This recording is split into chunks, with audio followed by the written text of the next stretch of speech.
Let's speak to another relative now then, shall we, of Gareth Jones himself. Philip Colley is the great-nephew of Gareth Jones and his literary executor. Good morning.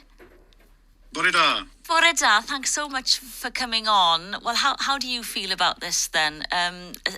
What's the overall feeling in your family in terms of there being a memorial all these years later to Gareth?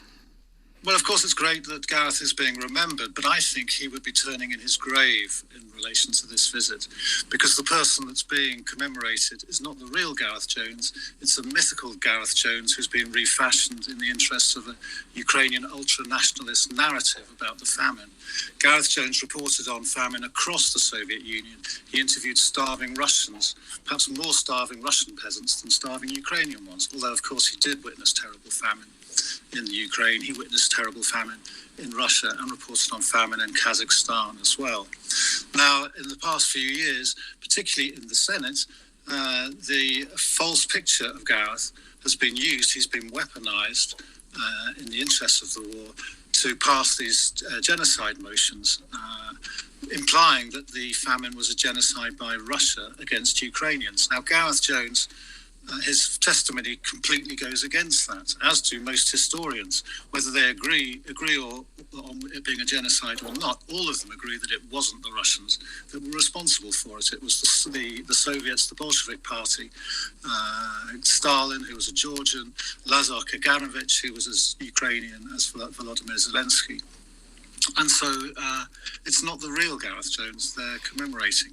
And the other thing is that at the same time they're putting up monuments to Gareth Jones, they're taking down the monuments to the soldiers of the Red Army who fought against Hitler on the Allied side. 6 million Ukrainians who fought against Hitler.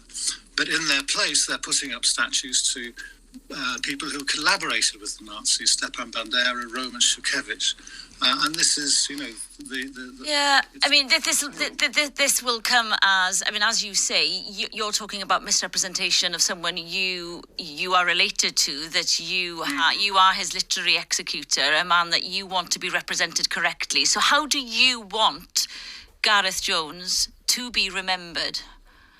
As a hero of all the victims of Stalin's excesses, including Russians and Kazakhs and the German colonists and, of course, Ukrainians. That's the true story. The problem is most people only know about Gareth Jones from watching the film Mr. Jones, including Darren Miller, who on the 19th of November last year in the Senedd said, I only knew about him because of this film. And, of course, that film was a Ukrainian nationalist propaganda film that completely twisted the story of Gareth to imply that he was just reporting on Ukraine. He wasn't. He was reporting on famine across all the grain-growing areas of the Soviet Union, and that's how he should be remembered. Thank you for coming on this morning. That was Philip Colley there, the great-nephew of Gareth Jones, his literary executor, and before then Darren Miller, Welsh Conservatives leader, who's out in Kiev at the moment ahead of this memorial to Gareth.